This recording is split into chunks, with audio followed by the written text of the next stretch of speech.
Hi, SSC മലയാളിയുടെ പുതിയൊരു സെഷനിലേക്ക് എല്ലാവർക്കും സ്വാഗതം. മക്കളെ, ഇന്ന് നമ്മൾ ക്ലാസ്സിൽ ഡിസ്കസ് ചെയ്യാൻ പോകുന്നത് വർക്ക് എനർജി പവർ എന്നുള്ളൊരു ചാപ്റ്ററാണ്. സോ നമുക്ക് ചാപ്റ്ററിലേക്ക് കടക്കാം. സോ എന്താണ് മക്കളെ വർക്ക് എന്ന് പറഞ്ഞാൽ? വർക്ക് എന്ന് പറഞ്ഞാൽ a work is said to be done when a force displaces a body. അതായത് ഒരു ബോഡിയെ ഫോഴ്സ് ഡിസ്പ്ലേസ് ചെയ്യുകയാണെന്നുണ്ടെങ്കിൽ അവിടെ ആ ഫോഴ്സ് ഒരു വർക്ക് ചെയ്തു എന്ന് പറയാം. ഉദാഹരണത്തിന് ഇവിടെ ഞാനൊരു ബോഡി എടുക്കുകയാണ്. ഇവിടെ ഒരു ബോഡി ഉണ്ട്, കണ്ടോ? ഇവിടെ ഒരു ബോഡി ഉണ്ട്. ഈ ബോഡിയിലേക്ക് ഞാൻ എഫ് എന്ന് പറയുന്നൊരു ഫോഴ്സ് കൊടുത്തു. ഈ ബോഡിയിലേക്ക് ഞാൻ എഫ് എന്ന് പറയുന്നൊരു ഫോഴ്സ് കൊടുത്തു. ആൻഡ് ആ ഫോഴ്സ് ആ ബോഡി ഒരു എസ് ഡിസ്റ്റൻസ് എന്ത് ചെയ്തു, അല്ലെങ്കിൽ എസ് ദൂരം ഡിസ്പ്ലേസ് ചെയ്തു എന്ന് വിചാരിക്കുക. അങ്ങനെയാണെന്നുണ്ടെങ്കിൽ അവിടെ ചെയ്ത വർക്ക് ഡൺ എന്ന് പറയുന്നത് എഫ് ഇൻറ്റു എസ് ആയിരിക്കും. കണ്ടോ? അവിടെ ചെയ്ത വർക്ക് ഡൺ എന്ന് പറഞ്ഞാൽ എഫ് ഇൻറ്റു എസ് ആയിരിക്കും. ക്ലിയർ?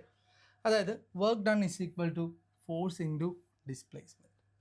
ക്ലിയർ ആവും. പിന്നെ നമ്മൾ ആലോചിക്കേണ്ട ഒരു കാര്യം, ഈ ഫോഴ്സ് എന്ന് പറയുന്നൊരു സംഭവം എപ്പോഴും ഹൊറിസോണ്ടലി തന്നെ വരണമെന്ന് യാതൊരു നിർബന്ധവുമില്ല.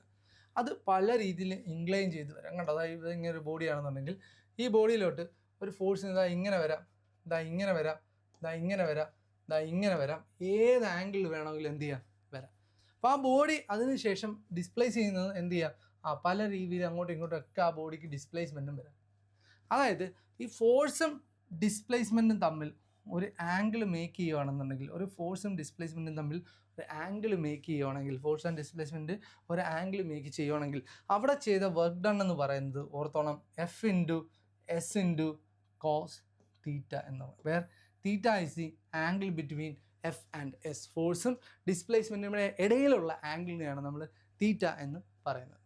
ക്ലിയർ ആണ്? ഇപ്പോൾ work is equal to F S cos theta. F S cos തീറ്റയാണ് വർക്ക് ഡൺ എന്ന് പറയുന്നത്. അപ്പോൾ ഇവിടെയാണ് ഒരു ആംഗിൾ അവിടെ വരുമ്പോഴത്തേക്കാണ് എന്ത് വരുന്നത്, F into S into cos theta എന്ന് പറഞ്ഞിരുന്നത്. അപ്പോൾ ഈ ആംഗിൾ വരുമ്പോഴത്തേക്ക് നമുക്കൊരു 3 കേസും കൂടി എക്സ്ട്രാ ജസ്റ്റ് ഒന്ന് പഠിച്ചു നോക്കാം. അതായത് ഒന്നാമത്തെ case case 1, theta is equal to 0 degree. First കേസാണ് theta is equal to 0 degree. Theta is equal to 0 degree എന്ന് പറഞ്ഞാൽ ഫോഴ്സ് ഇങ്ങോട്ടാണ്, അല്ലേ? ഡിസ്പ്ലേസ്മെൻറ്റും ഇങ്ങോട്ട് തന്നെയാണ്. കണ്ടോ? ഫോഴ്സും ഡിസ്പ്ലേസ്മെൻറ്റും ഒരേ ഡയറക്ഷനാണ്. അതായത് ഞാൻ ആദ്യം പറഞ്ഞ കേസ്, അല്ലേ? ഇങ്ങോട്ട് ഫോഴ്സ്, എഫ് ഇങ്ങോട്ട്, ഡിസ്പ്ലേസ്മെൻറ്റും ഇങ്ങോട്ട്. കണ്ടോ? അപ്പോൾ ഇങ്ങനെ ഫോഴ്സും ഡിസ്പ്ലേസ്മെൻറ്റും ഒരേ ഡയറക്ഷനിലാണെങ്കിൽ, ഫോഴ്സ് ഇത് എഫ് ആണ്, ആൻഡ് അതേ ഡയറക്ഷനിൽ തന്നെ എസ് ഉണ്ടെന്നുണ്ടെങ്കിൽ ഇവരുടെ ഇടയിൽ വരുന്ന ആംഗിൾ എന്ന് പറഞ്ഞാൽ 0 ഡിഗ്രി ആയിരിക്കും. കാരണം ഇവരുടെ ഇടയിൽ എന്ത് വരുന്നില്ല, ഇവരുടെ ഇടയിൽ ഒരു ആംഗിളും വരുന്നില്ല. കാര്യം ഇവർ രണ്ടുപേരും എങ്ങോട്ടാണ് പോകുന്നത്, ഒരേ ഡയറക്ഷനിലാണ് പോകുന്നുണ്ടോ. എഫ് ഇങ്ങോട്ടാണ്, എസും ഇങ്ങോട്ട് തന്നെയാണ്. സോ ഇവർക്ക് ഇടയിൽ എന്തില്ല, ഒരു ആംഗിൾ ഇല്ല. കേട്ടോ? അപ്പോൾ ആംഗിൾ 0 ആകുമ്പോഴത്തേക്ക് ഇവിടുത്തെ വർക്ക് ഡൺ എന്ന് പറഞ്ഞാൽ എത്ര മക്കളെ, F into S into cos 0. കണ്ടോ? കോസ് 0യുടെ വാല്യൂ എത്ര? കോസ് 0യുടെ വാല്യൂ 1 ആണ്. കണ്ടോ? So W is equal to നമുക്ക് എന്തെന്ന് പറയാം, എഫ് ഇൻറ്റു എസ് എന്ന് പറയാം. സോ ഫസ്റ്റ് ആണ്, the angle between the force and displacement 0 ആണെന്നുണ്ടെങ്കിൽ work done is equal to എന്തായിരിക്കും മക്കളെ, എഫ് ഇൻറ്റു എസ് ആയിരിക്കും. കണ്ടോ? Work done is equal to F into S ആയിരിക്കും. ഇതിനെയാണ് നമ്മൾ ജനറൽ കേസായിട്ട് എപ്പോഴും പറയാറ്. അപ്പോൾ ഇനി ഞാൻ വീണ്ടും പറയാം, ഇവിടെ എസ് ഇസ് ഈക്വൽ ടു 0 ആയിക്കഴിഞ്ഞാൽ, അതായത് നമ്മളിനി എത്ര ആയിരം ഫോഴ്സ്, എത്ര ലക്ഷം ഫോഴ്സ് കൊടുത്തെന്ന് പറഞ്ഞാലും അവിടെ ഡിസ്പ്ലേസ്മെൻറ്റ് 0 ആണെങ്കിൽ അവിടെ എന്ത് ചെയ്തെന്ന് പറയാൻ പറ്റില്ല, അവിടെ വർക്കൊന്നും ചെയ്തു എന്ന് നമുക്കൊരിക്കലും പറയാൻ പറ്റില്ല. അപ്പോൾ ആ കാര്യം കൂടി നിങ്ങളൊന്ന് ഓർത്ത് വെച്ചേക്കണം. കേട്ടോ? ഇവിടെ എത്ര വലിയ ഫോഴ്സ് കൊടുത്താലും ഡിസ്പ്ലേസ്മെൻറ്റ് 0. ഇപ്പോൾ ഒരാളൊരു ഭിത്തിയിലേക്ക് 1000 ന്യൂട്ടൺ ഫോഴ്സ് കൊടുക്കുന്നുണ്ട്, ആ ഭിത്തി ഒരു തരത്തിലും അനങ്ങുന്നില്ല. അങ്ങനെയാണെന്നുണ്ടെങ്കിൽ അയാൾ ചെയ്ത വർക്ക് ഡൺ എത്രയാണ്, 0 ആണ്. കേട്ടോ? അപ്പോൾ ആ കാര്യം ഓർത്തിരിക്കണം.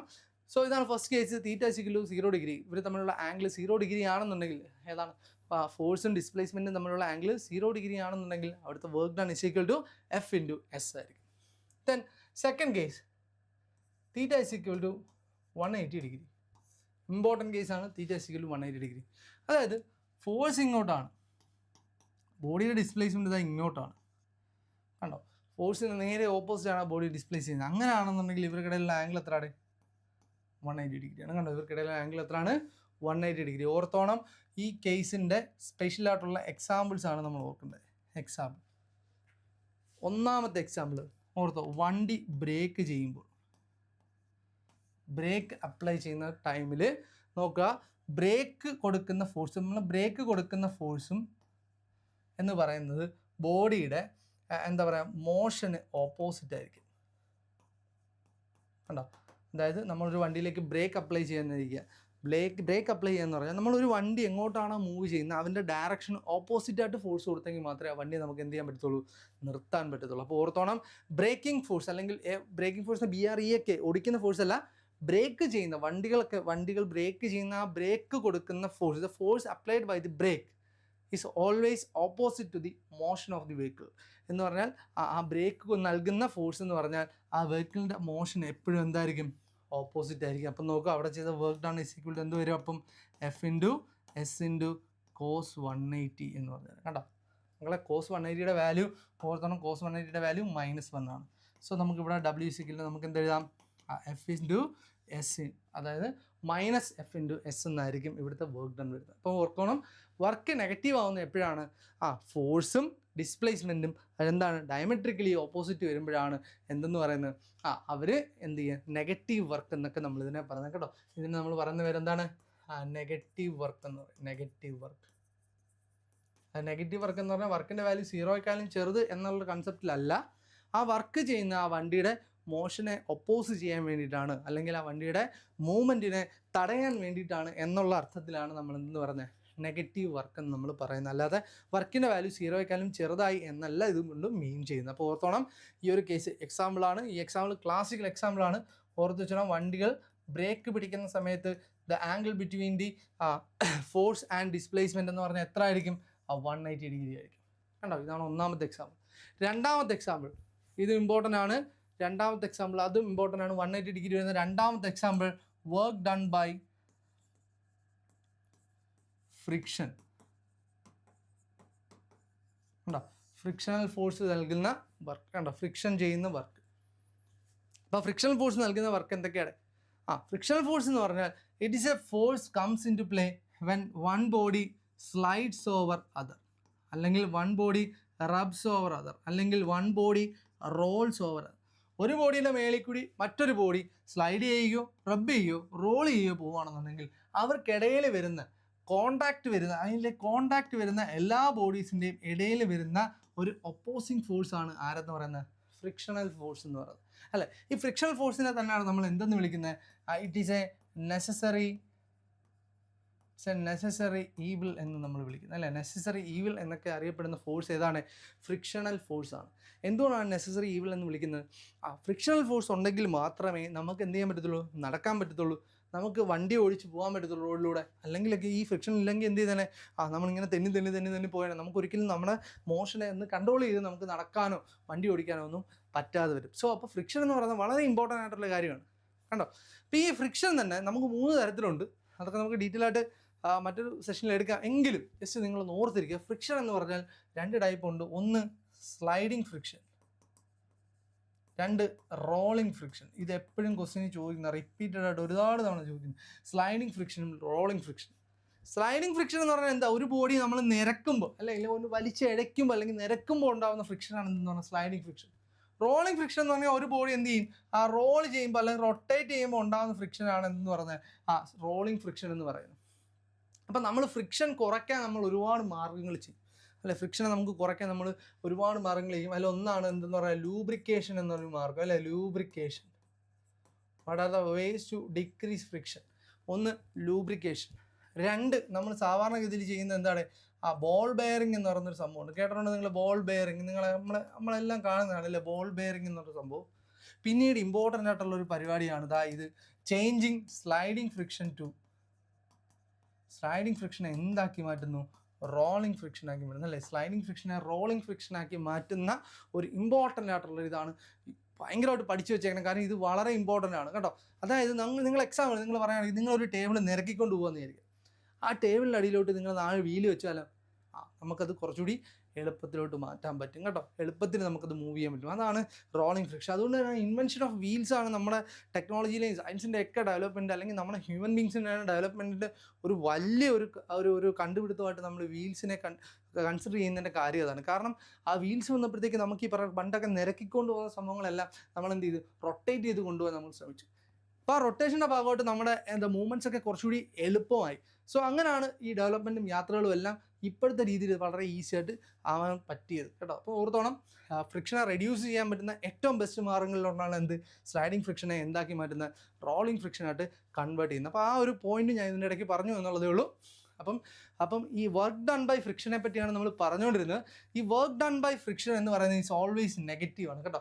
വർക്ക് ഡൺ ബൈ ഫ്രിക്ഷൻ എന്ന് പറഞ്ഞാൽ നെഗറ്റീവാണ്. കാര്യം ബോഡി എങ്ങോട്ടാണോ മൂവ് ചെയ്യുന്നത് ആ മോഷന് നേരെ ഓപ്പോസിറ്റായിട്ടായിരിക്കും ആക്ട് ചെയ്യുന്നത്, ഫ്രിക്ഷണൽ ഫോഴ്സ് ആക്ട് ചെയ്യുന്നത്. സോറി, ഈ ഫ്രിക്ഷണൽ ഫോഴ്സ് നമ്മൾ എപ്പോഴും ഈ സ്മോൾ എഫ് എന്നുള്ള ഒരു ടേമിലാണ് കേട്ടോ യൂസ് ചെയ്യുന്നത്. ഫ്രിക്ഷണൽ ഫോഴ്സിനെ സ്മോൾ എഫ് ആയിട്ടാണ് സാധാരണ ഇതിലെ ടെക്സ്റ്റ് ബുക്കിലെല്ലാം നമ്മൾ എഴുതി കാണിക്കുന്നത്. അപ്പോൾ ഓർത്തോണം, ഫ്രിക്ഷണൽ ഫോഴ്സ് എന്ന് പറഞ്ഞാൽ ഡിസ്പ്ലേസ്മെൻറ്റ് നേരെ ഓപ്പോസിറ്റ് ആയതുകൊണ്ട് തന്നെ ഫ്രിക്ഷണൽ ഫോഴ്സും ബോഡിയുടെ ഡിസ്പ്ലേസ്മെൻറ്റും തമ്മിലുള്ള ആംഗിൾ എത്ര ആയിരിക്കും, 180 ഡിഗ്രി ആയിരിക്കും കേട്ടോ.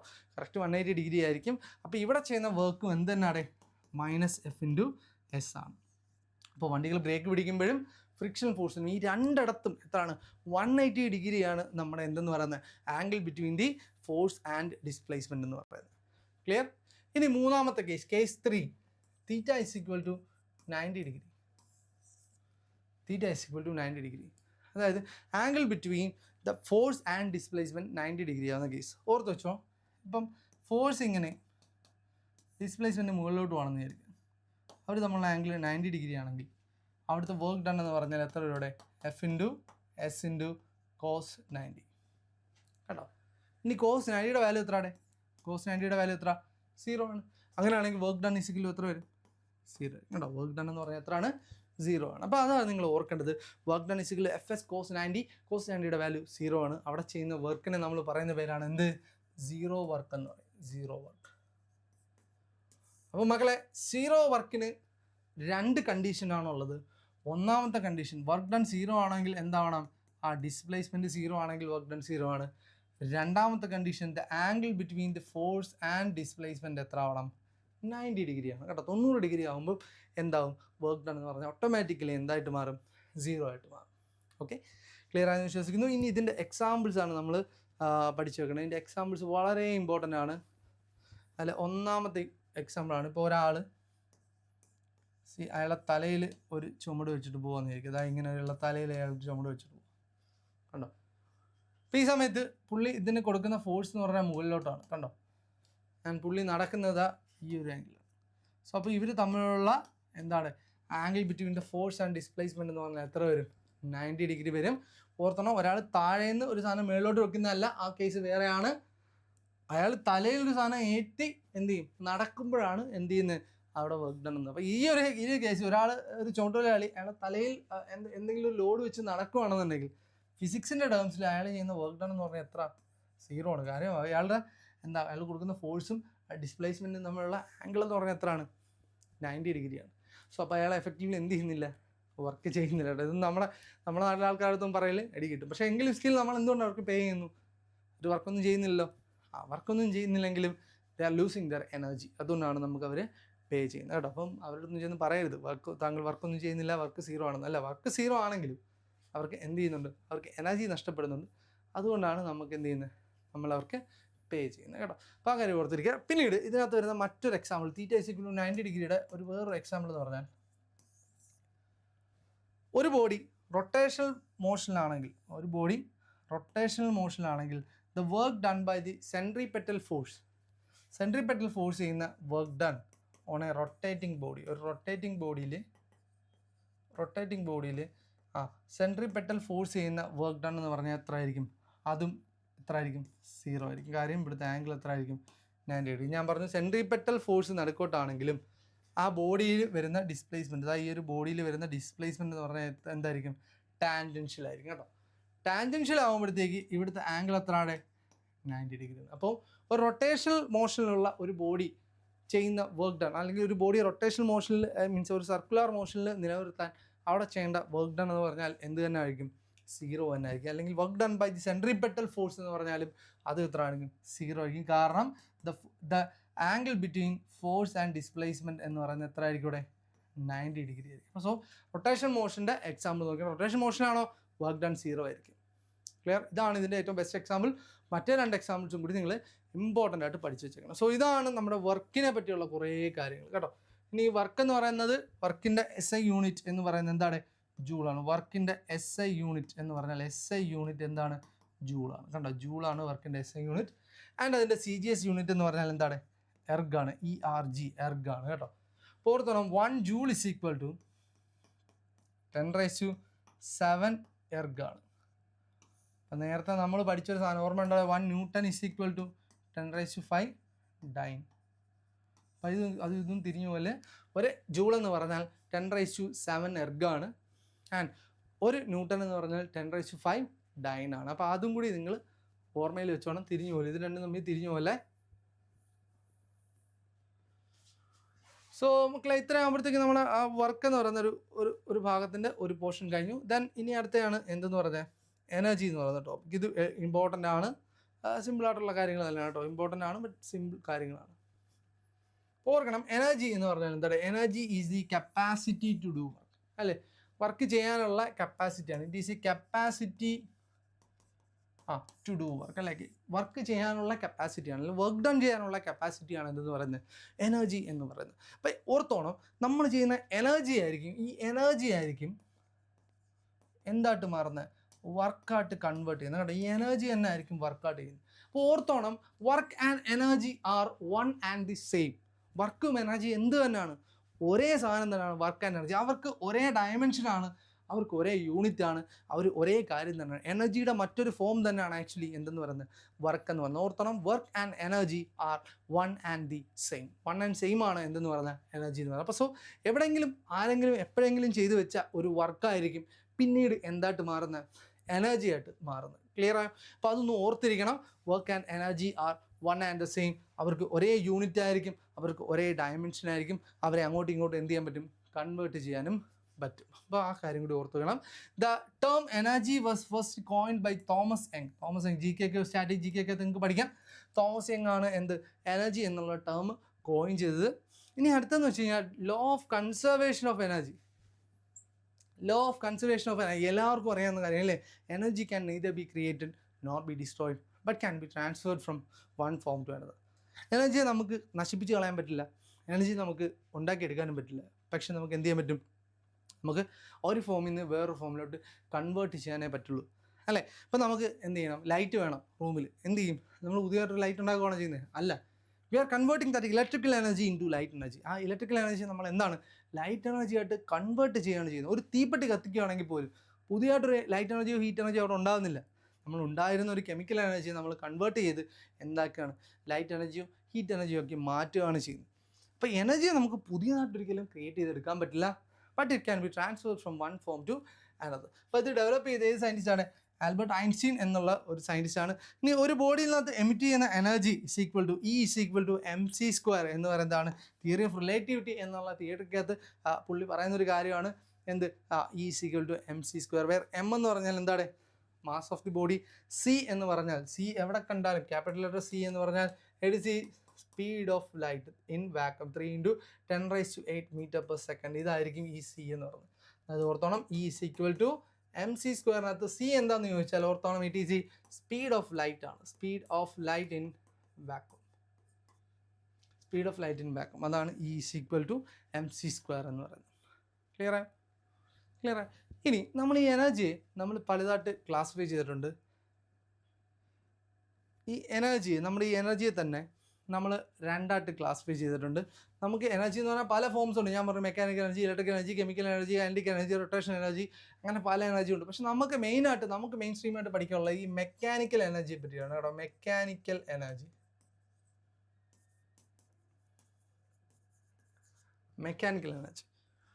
നമ്മൾ ഈ മെക്കാനിക്കൽ എനർജിയെ നമ്മൾ രണ്ടായിട്ട് കൺവേർട്ട് ചെയ്തിട്ടുണ്ട്. അതിൽ ഒന്നാമത്തെയാണ് പൊട്ടൻഷ്യൽ എനർജി എന്ന് പറയുന്നത്. Potential energy. ആൻഡ് രണ്ടാമത്തെ ആളാണ് എന്ത്? കൈനറ്റിക് എനർജി എന്ന് പറയുന്നത്. So mechanical energy can be classified into 2. The first one is potential energy and the second one is kinetic energy. So അതിൽ പൊട്ടൻഷ്യൽ എനർജിയെ പറ്റിയാണ് നമ്മൾ ആദ്യം പറയുന്നത്. എന്താണ് പൊട്ടൻഷ്യൽ എനർജി?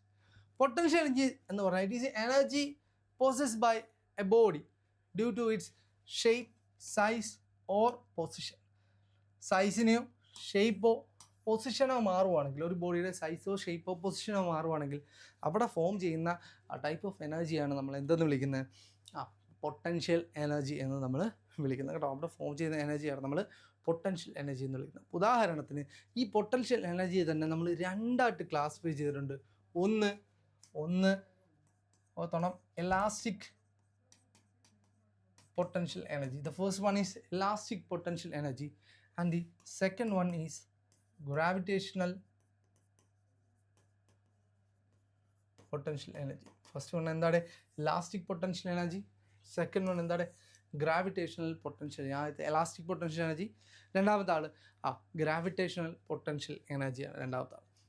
അതുപോലെ elastic potential energy എന്ന് പറഞ്ഞാൽ it is the energy possessed by the virtue of its change in size, shape or orientation. ഒരു ബോഡിയുടെ സൈസോ ഷേപ്പോ അതിൻ്റെ ഓറിയൻറ്റേഷനോ മാറുവാണെങ്കിൽ അവിടെ ഉണ്ടാകുന്ന ഫോം ഓഫ് എനർജിയാണ് എന്തെന്ന് പറയുന്നത് elastic potential energy. Elastic potential energy എന്ന് പറയുന്നത് അതിന് ഉദാഹരണമാണ് ഈ കാണുന്ന ബോ ആൻഡ് ആരോ. കണ്ടോ, ബോ ആൻഡ് ആരോ എന്ന് വെച്ചാൽ എന്ത് ചെയ്യും, ഈ സ്ട്രിങ്ങിനെ നമ്മൾ എന്ത് ചെയ്യും, സ്ട്രെച്ച് ചെയ്യുമ്പോഴത്തേക്ക് അതിനെന്ത് ചെയ്യും, അതിൻ്റെ സൈസിനും ഷേപ്പിനും അതിൻ്റെ ഒരു ഓറിയൻറ്റേഷനും ഒക്കെ ചേഞ്ച് വരും.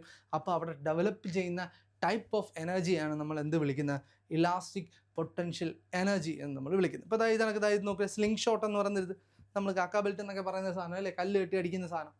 അതിനെന്താ പ്രത്യേകത, അവൻ്റെ റബ്ബർ ബാൻഡ് നമ്മൾ നല്ല രീതിയിൽ എന്ത് ചെയ്യും, സ്ട്രെച്ച് ചെയ്യുകയാണെന്നുണ്ടെങ്കിൽ അവിടെ ഫോം ചെയ്യുന്ന എനർജി എന്ത് തന്നെയാണ്, പൊട്ടൻഷ്യൽ എനർജി തന്നെയാണ്. സോ ഇതിനെയൊക്കെയാണ് നമ്മൾ എന്തെന്ന് വിളിക്കുന്നത്, ഇലാസ്റ്റിക് പൊട്ടൻഷ്യൽ എനർജി. ആ പേരിൽ തന്നെ ഉണ്ട് ഇലാസ്റ്റിസിറ്റി. ഒരു ബോഡി വലിയുമ്പോൾ അല്ലെങ്കിൽ അതിൻ്റെ സൈസിനോ ഷേപ്പിനോ ചേഞ്ച് വരുമ്പോൾ ഉണ്ടാകുന്ന എനർജിയാണ് elastic potential energy. And second one is a gravitational potential energy.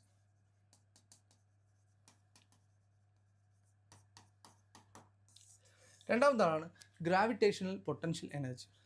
Gravitational potential energy എന്ന് പറഞ്ഞാൽ it is the energy possessed by a body due to its height. ആ ബോഡിക്ക് എന്താണ് അതിൻ്റെ ഹൈറ്റ് അല്ലെങ്കിൽ അതിൻ്റെ എന്താ പറയുക, അതിൻ്റെ ഹൈറ്റിനോ അല്ലെങ്കിൽ അതിൻ്റെ ഗ്രൗണ്ടിൽ നിന്ന് എന്തുമാത്രം പൊക്കത്തിലാണ് എന്നുള്ളതാണ് ഹൈറ്റ് കൊണ്ട് ഉദ്ദേശിക്കുന്നത്. അപ്പോൾ ഗ്രൗണ്ടിൽ നിന്ന് എന്തുമാത്രം പൊക്കത്തിലാണോ അതിൻ്റെ ഹൈറ്റ് അല്ലെങ്കിൽ അതിൻ്റെ പൊസിഷൻ, ആ പൊസിഷനെയോ അല്ലെന്നുണ്ടെങ്കിൽ ഹൈറ്റിനെയോ ബേസ് ചെയ്ത് വരുന്ന ഫോം ഓഫ് എനർജിയാണ് നമ്മൾ എന്തെന്ന് വിളിക്കുന്നത്, ഗ്രാവിറ്റേഷണൽ പൊട്ടൻഷ്യൽ എനർജി എന്ന് വിളിക്കുന്നത്. Gravitational potential due to the position above the ground അല്ലെങ്കിൽ due to the height of that body. ആ ബോഡിയുടെ ഹൈറ്റിനെ സംബന്ധിച്ച് വരുന്ന പൊട്ടൻഷ്യൽ എനർജിയാണ്. അത് ഉദാഹരണമാണ് റോളർ കോസ്റ്ററിൻ്റെ ഏറ്റവും ഹയസ്റ്റ് പോയിന്റ് എത്തുമ്പോൾ അതിനെന്താവും, അതിൻ്റെ പൊട്ടൻഷ്യൽ എനർജി മാക്സിമം ആവും. എന്നിട്ട് അതെന്ത് ചെയ്യും, താഴോട്ട് കൈനറ്റിക് എനർജി ആയിട്ട് മാറി വീഴും. നമ്മൾ ഡാമിലൊക്കെ വെള്ളം സ്റ്റോർ ചെയ്യുന്നപ്പോഴും ഡാംസ് ഒക്കെ എപ്പോഴും ഏറ്റവും നല്ല ഹൈറ്റിലായിരിക്കും. കാരണം ഹൈറ്റ് കൂടുന്തോറും എന്ത് കൂടും, പൊട്ടൻഷ്യൽ എനർജി കൂടും. അതിൻ്റെ ഇക്വേഷനിലോട്ടൊക്കെ നമുക്ക് വരാം. അപ്പോൾ ഇതാണ് എന്തെന്ന് പറയുന്നത് നമ്മുടെ ഇലാസ്റ്റിക് പൊട്ടൻഷ്യൽ എനർജിയും പിന്നെന്താണ് ഗ്രാവിറ്റേഷണൽ പൊട്ടൻഷ്യൽ എനർജിയും തമ്മിലുള്ള വ്യത്യാസം. ഇപ്പോൾ ഗ്രാവിറ്റേഷണൽ പൊട്ടൻഷ്യൽ എനർജിയുടെ കുറേ ആപ്ലിക്കേഷനാണ് നമുക്ക് പഠിക്കാനുള്ളത്. ഇപ്പോൾ gravitational potential energy is a potential energy due to the position above the ground. ഗ്രൗണ്ടിന് എബവ് ഉള്ള പൊസിഷൻ മൂലം ഉണ്ടാവുന്ന ടൈപ്പ് ഓഫ് എനർജിയാണെന്ത്, ഗ്രാവിറ്റേഷണൽ പൊട്ടൻഷ്യൽ എനർജി എന്ന് പറയുന്നത്. മക്കളെ നോക്കിക്കോ, ഇനി ഗ്രാവിറ്റേഷണൽ പൊട്ടൻഷ്യൽ എനർജിയിൽ നമുക്കൊരു ഇക്വേഷൻ പഠിക്കാനുണ്ട്. ഗ്രാവിറ്റേഷൻ പൊട്ടൻഷ്യൽ എനർജി നമ്മൾ യു എന്ന ലെറ്റർ കൊണ്ടാണ് ഡിനോട്ട് ചെയ്യുന്നത്. So U is equal to M into G into H. ഓർത്തോളം, യു ഇസ് ഈക്വൽ എന്താണ്, M into G into H ആണ്. അതായത് ഇപ്പം എം മാസമുള്ളൊരു ബോഡി, ഇവിടെ നോക്കാം, എം മാസമുള്ളൊരു ബോഡി ഗ്രൗണ്ടിൽ നിന്ന് എച്ച് ഹൈറ്റിലാണെന്ന് വിചാരിക്കുക. എം മാസമുള്ളൊരു ബോഡി ഗ്രൗണ്ടിൽ നിന്ന് എച്ച് ഹൈറ്റിലാണെന്നുണ്ടെങ്കിൽ അവിടുത്തെ പൊട്ടൻഷ്യൽ എനർജി എന്ന് പറഞ്ഞാൽ എന്തായിരിക്കും, M into G into H ആണ്. വേർ ജിയുടെ വാല്യൂ നിങ്ങൾക്ക് 9.8 മീറ്റർ പെർ സെക്കൻഡ് സ്ക്വയർ എടുക്കാം, അവലെന്നുണ്ടെങ്കിൽ 10 മീറ്റർ പെർ സെക്കൻഡ് സ്ക്വയർ എടുക്കാം. ഇത് നിങ്ങൾ ഓപ്ഷൻ അനുസരിച്ച് വേണം എഴുതാൻ. ഓപ്ഷനിൽ 10 ആയിട്ടാണ് എടുത്ത് ചെയ്യുന്നതെങ്കിൽ നിങ്ങൾ എന്ത് ചെയ്യണം, 10 വെച്ചെടുത്ത് ചെയ്യണം. ഓപ്ഷൻ 9.8ൻ്റെ ടേംസിലാണ് വരുന്നതെങ്കിൽ നിങ്ങൾ എന്ത് ചെയ്യണം, 9.8ൻ്റെ ടേംസ് എടുത്ത് വെക്കണം. അല്ലെങ്കിൽ ക്വസ്റ്റിനകത്ത് കൃത്യമായിട്ട് പറയും take g is equal to 9.8 അല്ലെങ്കിൽ take g is equal to 10. For the time being നമ്മൾ ഇവിടെ ചെയ്യുന്ന എക്സാംസിനകത്ത് ഞാൻ ചെയ്യാനുള്ളൊരു എളുപ്പത്തിന് വേണ്ടി ഞാൻ 10 എടുത്ത് അങ്ങ് ചെയ്യുകയാണ്. ഓക്കെ, സോ നോക്കുക, ഒരു എക്സാമ്പിൾ പറയാം. ഇതാ നോക്കുക, ഒരു ബോഡി എം മാസമുള്ള ബോഡി ഞാൻ നമുക്ക് 10 കിലോഗ്രാം ഉള്ളൊരു ബോഡി. ഓക്കെ, എനിക്ക് അവനെ 5 മീറ്റർ ഹൈറ്റിലോട്ട് എന്ത് ചെയ്യണം, റൈസ് ചെയ്യണം. എനിക്ക് താഴെ ഇവിടുന്ന് 10 കിലോഗ്രാം ഉള്ളൊരു ബോഡി 5 മീറ്ററിന് റൈസ് ചെയ്യണം.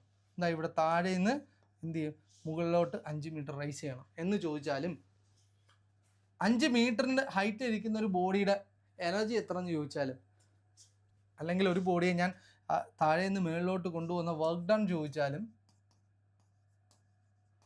അല്ലെങ്കിൽ ഇത്ര ഹൈറ്റിലിരിക്കുന്ന ഒരു ബോഡിയുടെ എനർജി ചോദിച്ചാലും രണ്ടിനും ഒരേ ഇക്വേഷനാണ്. എന്താണ്? m/g/h. എന്ത് ചെയ്താൽ മതി? ഇപ്പം ഞാൻ കൺഫ്യൂഷൻ ആക്കുന്നില്ല, ഒന്നുകൂടി പറയാം. അതായത് ഇപ്പം ഇവിടെ ഒരു ബോഡി ഇരിക്കുന്നു, എം മാസ് ഉള്ളൊരു ബോഡി അല്ലേ. ആ ബോഡിയെ എനിക്ക് എച്ച് ഹൈറ്റിലോട്ട് ഉയർത്തണം. കണ്ടോ? ഒരു ബോഡി എനിക്ക് എച്ച് ഹൈറ്റിലോട്ട് ഉയർത്തണം. അവിടെ ഞാൻ ചെയ്യേണ്ട വർക്ക് ഡൺ എന്ന് പറയുന്നത് എന്ത് തന്നെയാണ് മക്കളെ? mgh തന്നെയാണ്. കണ്ടോ? ഈ വർക്ക് ഡൺ തന്നെയാണ് ഇവിടെ ഇത്ര ഹൈറ്റിലെത്തുമ്പോൾ ഇതിൻ്റെ എന്തായിട്ട് സ്റ്റോർ ചെയ്യപ്പെടുന്നത്? പൊട്ടൻഷ്യൽ എനർജി ആയിട്ട് സ്റ്റോർ ചെയ്യപ്പെടുന്നത്. ഇതാണ് ലോ ഓഫ് കൺസർവേഷൻ ഓഫ് എനർജിയാണ്. അത് നിങ്ങൾക്ക് അത്രയും ഡീറ്റെയിൽ ആയിട്ടൊന്നും പഠിക്കാനില്ല. അപ്പോൾ നിങ്ങളെ ക്വസ്റ്റ്യനകത്ത് ഇത്ര ഹൈറ്റിലിരിക്കുന്ന ഒരു ബോഡി പൊസസ് ചെയ്യുന്ന പൊട്ടൻഷ്യൽ എനർജി കണ്ടുപിടിക്കാൻ ഒരു ക്വസ്റ്റ്യൻ ചോദിച്ചാലും താഴെ ഇരിക്കുന്ന ഒരു ബോഡിയെ എച്ച് ഹൈറ്റിലോട്ട് കൊണ്ടുവെക്കാൻ എത്രമാത്രം വർക്ക് ഡൺ എന്ന് ചോദിച്ചാലും രണ്ടും എന്ത് തന്നെയാണ്? ഒരേ ഇക്വേഷൻ തന്നെയാണ്. ഓക്കെ, അപ്പം ഞാൻ ഫസ്റ്റ് ക്വസ്റ്റ്യനിലോട്ട് വരികയാണ്. Calculate the work done to raise a body. Work done to raise a body of mass 10 kilogram to a height 5 meter above the ground. അല്ല, ഇങ്ങനൊരു ക്വസ്റ്റ്യൻ നിങ്ങൾക്ക് ചോദിക്കുകയാണ്. എന്ത് ചെയ്യും നിങ്ങൾ? അവിടുത്തെ വർക്ക് ഡൺ കണ്ടുപിടിക്കാൻ എന്ത് ചെയ്താൽ മതി? Work done is equal to എന്താണ്? m/g/h. സോ എം എത്രയുടെ? മാസ് എത്ര? മാസ് എന്നിട്ടുള്ള 10 കിലോഗ്രാം ആണ് കേട്ടോ. മാസ് 10 ഇൻറ്റു ഞാൻ g ഈസ് ഈക്വൽ ടു 10 അങ്ങ് എടുക്കുവാണേ.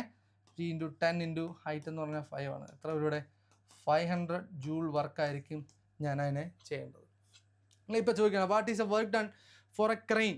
ഒരു ക്രെയിൻ ഒരു 500 കിലോഗ്രാം മാസ് ഉള്ള ഒരു ബോഡിയെ 300 മീറ്റർ ഹൈറ്റിലോട്ട് പൊക്കാൻ ഒരു ക്രെയിൻ ചെയ്യേണ്ട വർക്ക് ഡൺ എത്രയാണെന്ന് ചോദിച്ചാൽ എന്താണ് ഇക്വേഷൻ? m/g/h അല്ലേ? ക്ലിയർ ആണ്? ഇനി ഇത് വേറൊരു തരത്തിൽ ചോദിക്കാം. What is the potential energy possessed by a body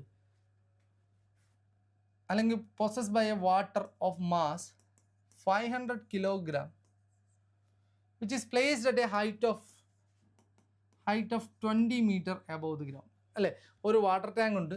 ആ വാട്ടർ ടാങ്കിനകത്ത് 500 കിലോഗ്രാം വാട്ടർ ഉണ്ടെന്ന് വിചാരിക്കും. ആ വാട്ടർ എത്രയാണ്? 20 മീറ്റർ ഹൈറ്റിലാണ് ഇരിക്കുന്നത്. അങ്ങനെയാണെങ്കിൽ ആ വാട്ടറിനുള്ള പൊട്ടൻഷ്യൽ എനർജി കണ്ടുപിടിക്കാൻ പറഞ്ഞാലും നിങ്ങൾ ഏത് ഇക്വേഷൻ യൂസ് ചെയ്താൽ മതി മക്കളെ? mgh യൂസ് ചെയ്താൽ മതി കേട്ടോ. mgh നിങ്ങൾ യൂസ് ചെയ്താൽ മതി. എന്ത്? മാസിൻ്റെ വാല്യൂ എത്ര? Mass is equal to 500, g is equal to 9.8, h is equal to എത്രയാണ്? 20. സോ ഇതെല്ലാം കൂടി മൾട്ടിപ്ലൈ ചെയ്ത് കിട്ടുന്ന എത്രയാണോ അതായിരിക്കും വാല്യൂ. സോ ഞാൻ ചെയ്യാനുള്ള എളുപ്പത്തിന് വേണ്ടി ഇതിനെ 10 എന്നും കൊടുക്കും കേട്ടോ. 10 കൊടുക്കുമ്പോൾ എത്ര? 5 ഇൻറ്റു 2 10, ബാക്കി 1 2 3 4 സീറോസ് ഉണ്ടോ? ഇത്രയും ജൂളായിരിക്കും ഇവിടെ ചെയ്യുന്നത്. എന്തെന്ന് പറയുന്നത്? ഇവിടുത്തെ ഇയാളുടെ പൊട്ടൻഷ്യൽ എനർജി എന്ന് പറയുന്നത് ഇതായിരിക്കും. കണ്ടോ? അപ്പം ഒരു ഹൈറ്റിലോട്ട് റൈസ് ചെയ്യാനോ അല്ലെങ്കിൽ ഒരു പൊട്ടൻഷ്യൽ എത്ര ഹൈറ്റിലാണെന്ന് ചോദിച്ചാലും ഒക്കെ നമുക്ക് ഇക്വേഷൻ എന്ത് തന്നെയാണ്? ഇത് തന്നെ mgh തന്നെയാണ്. mgh മാസും gh ഉണ്ടെന്നുണ്ടെങ്കിൽ അവിടെ കണ്ടുപിടിക്കുന്ന സാധനം എപ്പോഴും എന്തായിരിക്കും? mgh ആയിരിക്കും കേട്ടോ. അപ്പോൾ ഓർത്തോണം കേട്ടോ, ഈ കാര്യങ്ങൾ ഓർത്തോണം. ആ പ്രോബ്ലംസ് ഉൾപ്പെടെയാണ് നമ്മൾ ചെയ്തു പോകുന്നത്. അപ്പോൾ അതെല്ലാം നിങ്ങൾ ഓർത്ത് എഴുതി വെച്ചോണം കേട്ടോ. സോ മക്കളെ, ഇനി നമുക്ക് അടുത്ത് പഠിക്കാനുള്ളത് തന്നെ കൈനറ്റിക് എനർജി എന്നുള്ള പാർട്ടുണ്ട്. കൈനറ്റിക് എനർജി എന്ന് പറഞ്ഞാൽ എന്താണ്? ഞാൻ പറഞ്ഞു മെക്കാനിക്കൽ എനർജിയുടെ രണ്ടാമത്തെ വകതിരിവാണ് എന്തെന്ന് പറയുന്നത്? Kinetic energy. So kinetic energy എന്ന് പറഞ്ഞാൽ നമ്മൾ നേരത്തെ പറഞ്ഞ പൊട്ടൻഷ്യൽ എനർജി എന്നൊക്കെ പറയുന്നത് ഒരു ബോഡി എന്ത് ചെയ്യാം, ആ ഒരു പർട്ടിക്കുലർ പൊസിഷനിലോ അല്ലെങ്കിൽ അതിൻ്റെ സ്റ്റേറ്റിനോ ഒക്കെ വരുന്ന ചേഞ്ച് കൊണ്ടാണ് അവിടെ പൊട്ടൻഷ്യൽ എനർജി ഉണ്ടായെങ്കിൽ കൈനറ്റിക് എനർജി ഉണ്ടാകുന്നത്. Kinetic energy is the energy possessed by a body by the virtue of its motion. ആ ബോഡി മൂവ് ചെയ്യുവാണെന്നുണ്ടെങ്കിൽ അവിടെ ഉണ്ടാകുന്ന എനർജിയാണ് എന്തെന്ന് പറയുന്നത് മക്കളെ? കൈനറ്റിക് എനർജി എന്ന് പറയുന്നത്. സോ കൈനറ്റിക് എനർജിക്ക് ഒരു ഇക്വേഷൻ ഉണ്ട്. Kinetic energy is equal to ½ mv². Kinetic energy is equal to എത്ര മക്കളെ? ½ mv² ആണ് കേട്ടോ. Kinetic energy is equal to ½ mv² ആണ്. ഓർത്തോണം, ഇവിടെ കൈനറ്റിക് എനർജിയും സ്പീഡ് അല്ലെങ്കിൽ വെലോസിറ്റിയും തമ്മിലുള്ള relation is directly proportional to v² ആണ്. അതായത് ഇവിടെ നിങ്ങൾ ശ്രദ്ധിക്കേണ്ട കാര്യം, കൈനറ്റിക് എനർജി ഈസ് ½ mv². വേറെ v എന്ന് പറഞ്ഞാൽ എന്താണ്? ബോഡിയുടെ വെലോസിറ്റി അല്ലെങ്കിൽ സ്പീഡാണ് കേട്ടോ. വെലോസിറ്റി അല്ലെങ്കിൽ സ്പീഡാണ് കേട്ടോ v എന്ന് പറയുന്നത്. അപ്പോൾ നോക്കിക്കണം മക്കളെ, കൈനറ്റിക് എനർജി എന്ന് പറയുന്നത് ½ mv² ആണ്.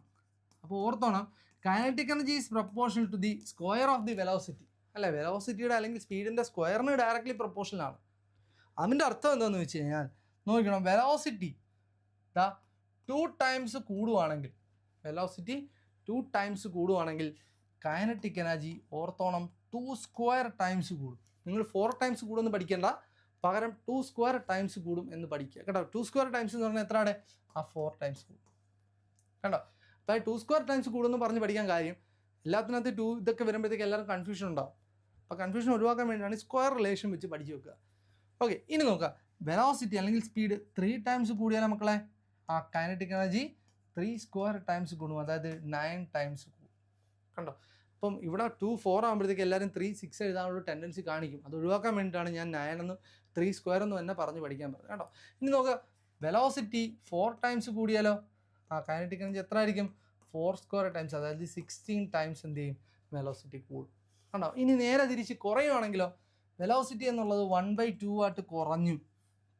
അങ്ങനെയാണെങ്കിൽ കൈനറ്റിക് എനർജിയോ, കൈനറ്റിക് എനർജി എത്ര ആയിക്കൂടെ? 1/2 സ്ക്വയർ ആയിട്ട് കുറയും, അല്ലെങ്കിൽ എത്രയുടെ 1/4 ആയിട്ട് കുറയും കണ്ടോ കണ്ടോ. ഇനി സ്പീഡ് അല്ലെങ്കിൽ വെലോസിറ്റി 1/3 ആയിട്ട് കുറഞ്ഞാലോ കൈനറ്റിക് എനർജി എന്ത് വരും ഇവിടെ? 1/3 സ്ക്വയർ ടൈംസ് ആയിട്ട് എന്ത് ചെയ്യും? കുറയും. അപ്പോൾ അതാണ് നിങ്ങൾ ഓർക്കേണ്ടത്, ഈ സ്ക്വയർ റിലേഷൻഷിപ്പ്, അതായത് 1/9 ടൈംസ് ആയിട്ട് എന്ത് ചെയ്യും? കുറയും. അപ്പോൾ ഇതാണ് സ്ക്വയർ റിലേഷൻഷിപ്പ് എന്ന് പറയുന്നത് കണ്ടോ. സ്ക്വയർ റിലേഷൻഷിപ്പ് ഇതാണ്. Kinetic energy is equal to half mv². Kinetic energy is proportional to the square of the speed or velocity. അപ്പം ക്ലിയർ ആയോ? ക്ലിയർ ആയെന്ന് വിശ്വസിക്കുന്നു. സോ നമുക്ക് നെക്സ്റ്റ് വൺ പഠിച്ച relationship between kinetic energy and momentum. നമ്മൾ നേരത്തെ പറഞ്ഞ കൈനറ്റിക് എനർജി മൊമെൻറ്റം തമ്മിലുള്ള റിലേഷൻഷിപ്പാണ് എന്ത്? Kinetic energy is equal to kinetic energy is equal to p²/2m. Okay, പിന്നെ അല്ലെങ്കിൽ നമുക്ക് ഈ രീതിയിൽ എഴുതാം, p² is equal to 2mk കേട്ടോ. p² is equal to 2mk. അതല്ലെങ്കിൽ p is equal to √2mk. മക്കളെ ഇതെല്ലാം ഒരേ ഇക്വേഷൻ തന്നെ കേട്ടോ. പല രീതിയിൽ നമ്മൾ അറേഞ്ച് ചെയ്യുന്നു എന്നുള്ളതേ ഉള്ളൂ. എല്ലാം എന്ത് തന്നെയാണ്? ഒരേ ഇക്വേഷൻ തന്നെയാണ്. അപ്പോൾ ഓപ്ഷൻ ഏതാണ് കറക്റ്റ്, ഏതാണ് തന്നിരിക്കുന്നത് അനുസരിച്ച് നിങ്ങൾ സെലക്ട് ചെയ്ത് എഴുതിയാൽ മതി കേട്ടോ. ഇതെല്ലാം എന്താണ്? ഒരേ ഇക്വേഷൻ തന്നെയാണ് തന്നിരിക്കുന്നത്. അപ്പോൾ ഒരേപോലെ തന്നെയാണ് നിങ്ങൾ എഴുതിയാൽ മതി കേട്ടോ. എല്ലാം ഒരേ ഇക്വേഷൻ തന്നെയാണ്. അപ്പം ഈ ഒരു റിലേഷൻഷിപ്പും കൂടി ഒന്ന് ഓർത്തിരിക്കുക. p² is equal to 2mk, അല്ലെങ്കിൽ p is equal to √2mk, അല്ലെങ്കിൽ kinetic energy is equal to p²/2. ഏതെങ്കിലും ഒന്ന് പഠിച്ചിട്ട് അങ്ങോട്ടും ഇങ്ങോട്ടും കൊണ്ടുപോയി നോക്കിയാൽ മതി കേട്ടോ. Okay, then next one. അടുത്താണ് മക്കളെ ഈ പറഞ്ഞ law of conservation of energy. അപ്പോൾ law of conservation of energy due to position. Law of conservation of energy നമ്മൾ പഠിച്ചിട്ടുണ്ടല്ലേ. Energy can neither be created nor be destroyed but can be transferred from one form to another. അപ്പം നിങ്ങളിവിടെ ശ്രദ്ധിക്കേണ്ട ഒരു കാര്യം, ഇത് നമുക്ക് ടെക്സ്റ്റിൽ SCERT ടെക്സ്റ്റിൽ പഠിക്കാനുള്ളൊരു റിലേഷൻഷിപ്പാണ്. അപ്പോൾ ഇവിടെ നോക്കുക, ഒരു ബോഡി ഇതാ ഇവിടെ നോക്കുക, ഇവിടെ ഒരു ബോഡി ഉണ്ട്. ഈ ബോഡി ഒരു ഫ്രീലി ഫോളിങ് ബോഡിയാണ്. ഇതാ അപ്പോൾ എന്താ ഇവിടെ ഒരു ബോഡി ഉണ്ട്. അപ്പോൾ ഈ ബോഡി ഇതാ ഇവിടെ നിന്നൊരു പർട്ടിക്കുലർ ഹൈറ്റിൽ നിൽക്കുകയാണ്. m മാസ് ഉണ്ട് ഈ ബോഡിക്ക് കണ്ടോ. ഈ ബോഡി മേളിൽ നിന്ന് താഴോട്ട് വീഴുകയാണ്.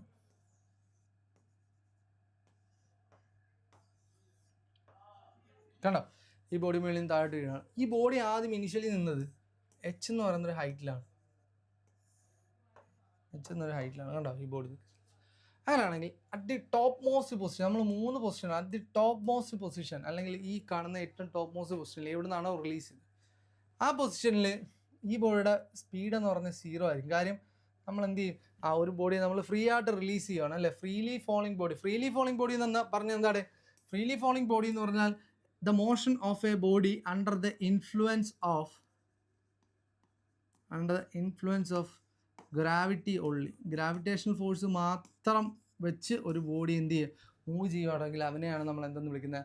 ഫ്രീ ഫോൾ എന്ന് വിളിക്കുന്നത്. അപ്പോൾ ഫ്രീലി ഫോളിങ് ബോഡിയിൽ എന്ത് കൺസേർവ്ഡ് ആണ്?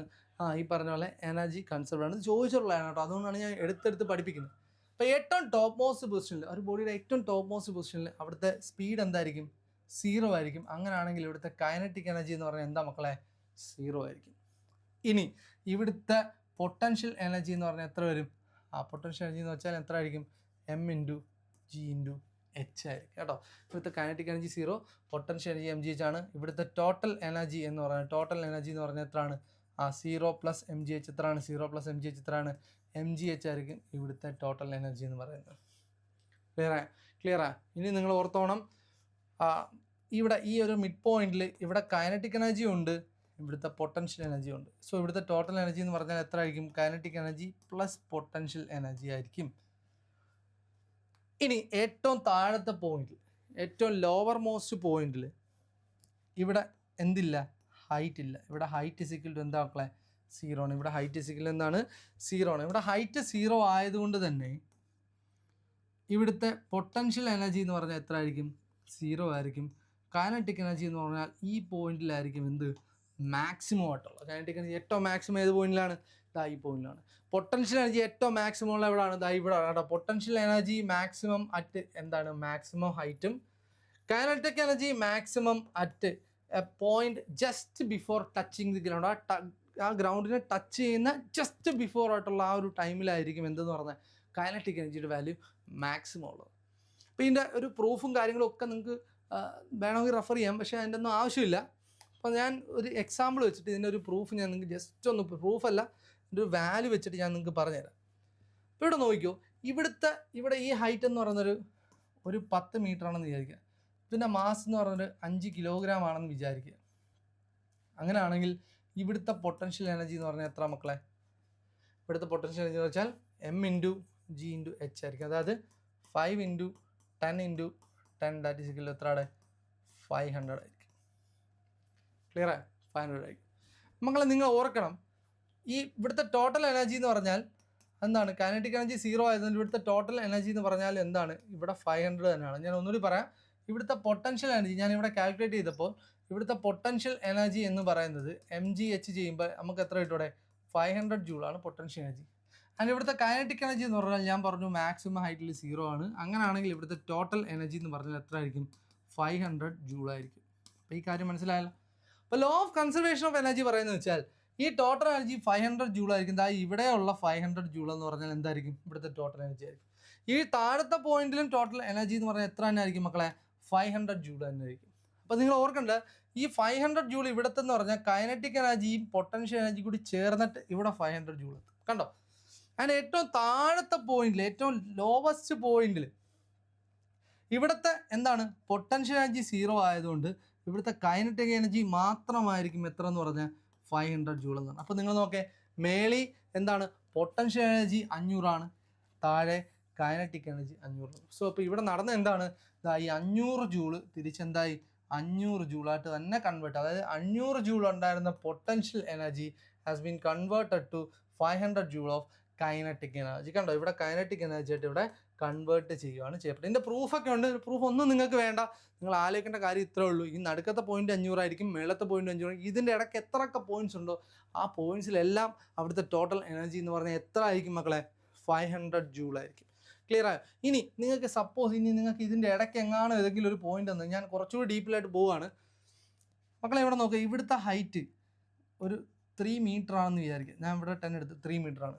അങ്ങനെയാണെങ്കിൽ ഇവിടുത്തെ കൈനറ്റിക് എനർജി എത്ര ആണെന്ന് കണ്ടുപിടിക്കാം. അതാ നോക്കൂ, ഇവിടുത്തെ കൈനറ്റിക് എനർജി ഇവിടെ നമുക്ക് പറയാം. ഇവിടുത്തെ ടോട്ടൽ എനർജി എന്ന് പറഞ്ഞാൽ എത്ര മക്കളെ? 500 ജൂൾ ആയിരിക്കും. കണ്ടോ? ഇവിടെ കൈനറ്റിക് എനർജി കണ്ടുപിടിക്കണം നമ്മൾ ½ mv² ഒക്കെ വെച്ച് ചെയ്യണം. നമുക്ക് അതിൻ്റെ ഒന്നും ആവശ്യമില്ല. നിങ്ങൾക്ക് ഇവിടുന്ന് ഹൈറ്റ് തന്നിട്ടുള്ളൂ, നിങ്ങൾക്ക് ഇവിടുത്തെ എന്ത് കണ്ടുപിടിക്കാം? പൊട്ടൻഷ്യൽ എനർജി കണ്ടുപിടിക്കാം അല്ലേ? ഇവിടുത്തെ പൊട്ടൻഷ്യൽ എനർജി എന്ന് വെച്ചാൽ എന്താണ്? m×g×h ആണ്. m എന്ന് പറഞ്ഞാൽ എത്രയാണ്? m 5 ആണ്. g എന്ന് പറഞ്ഞാൽ 10 ആണ്. h എന്ന് പറഞ്ഞാൽ എത്രയാണ്? 3 ആണ്. കണ്ടോ? ഇവിടെ എത്ര വരും മക്കളെ? ഇവിടെ 150 ജൂളായിരിക്കും. ഇവിടെ കണ്ടോ? 150 ജൂളാണ് പൊട്ടൻഷ്യൽ എനർജി. അപ്പോൾ 500 ജൂളിൽ 150 ജൂൾ പൊട്ടൻഷ്യൽ എനർജിയാണ്. അങ്ങനെ കൈനറ്റിക് എനർജി കണ്ടുപിടിക്കാൻ എന്ത് ചെയ്താൽ മതി? ഈ 500 നിങ്ങൾ എന്ത് ചെയ്താൽ മതി? 150 കുറച്ചാൽ മതി. സോ ആൻസർ എത്ര വരും? 350 ജൂളായിരിക്കും ഇവിടുത്തെ കൈനറ്റിക് എനർജി എന്ന് പറഞ്ഞത്. കണ്ടോ? സോ അതാണ് ഇതിൻ്റെ പ്രത്യേകത. നിങ്ങൾക്ക് ഏത് തരത്തിൽ ഇനി പ്രോബ്ലം ചോദിച്ചാലും നിങ്ങൾക്ക് അറ്റൻഡ് ചെയ്യാൻ പറ്റും കേട്ടോ. ഇവിടുത്തെ ഹൈറ്റ് വരുവാണെങ്കിൽ ആദ്യം ഹൈറ്റ് വെച്ചിട്ട് പൊട്ടൻഷ്യൽ എനർജി കണ്ടുപിടിക്കുക, എന്നിട്ട് ടോട്ടൽ എനർജിയുടെ ഇതിൽ നിന്ന് കുറയ്ക്കുക. കണ്ടോ? അപ്പോൾ ഓർത്തോണം, ഇവിടുത്തെ ടോട്ടൽ എനർജി എന്ന് വെച്ചാൽ എന്താണ്? mgh, മാക്സിമം ഹൈറ്റിലുള്ള പൊട്ടൻഷ്യൽ എനർജി തന്നെ ആയിരിക്കും ഇവിടെ എല്ലായിടത്തെയും ടോട്ടൽ. അതായത് ഇവിടുത്തെ ടോട്ടൽ നോക്കി 150 350 എത്രയായി? 500 ആയി. സോ ഈ 500 ആയിരിക്കും അവിടെയും ഇവിടെയും എല്ലായിടത്തും എത്ര ആയിരിക്കും? 500 ജൂൾ ആയിരിക്കും. ക്ലിയർ ആയി? നമ്മൾ കുറച്ച് ഡീറ്റെയിൽ ആയിട്ട് നിങ്ങൾക്ക് എങ്ങാനും നല്ല ഡെപ്തിൽ ചോദിക്കുവാണെങ്കിൽ ഇത് ഇനഫാണ്. നിങ്ങൾ ഇത് കറക്റ്റായിട്ട് നോക്കിയെടുത്ത് പഠിച്ചോണം കേട്ടോ. കൃത്യമായിട്ട് നോക്കിയെടുത്ത് പഠിച്ചോണം. വളരെ ഇമ്പോർട്ടൻ്റ് ആണ് കേട്ടോ ഇത്. പിന്നീട് ഇതിനകത്ത് ഓർത്തണം, maximum speed just before touching the ground.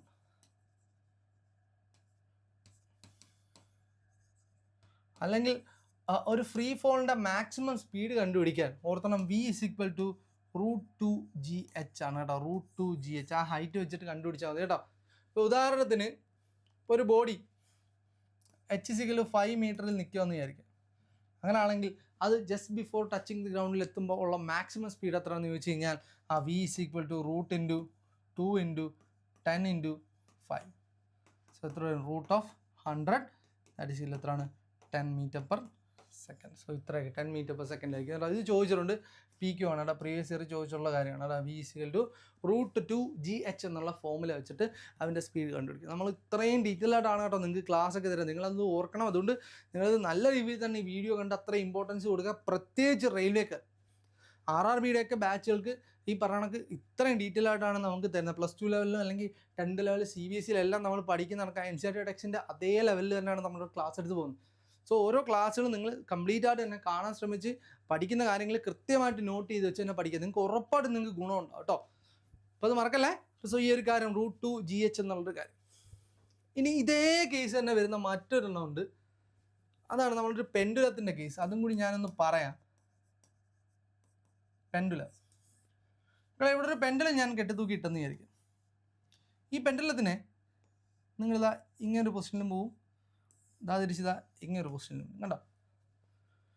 And ഈ നടുക്കുള്ള ഈ പൊസിഷൻ്റെ പേരാണ് മീൻ പൊസിഷൻ എന്ന് പറയും.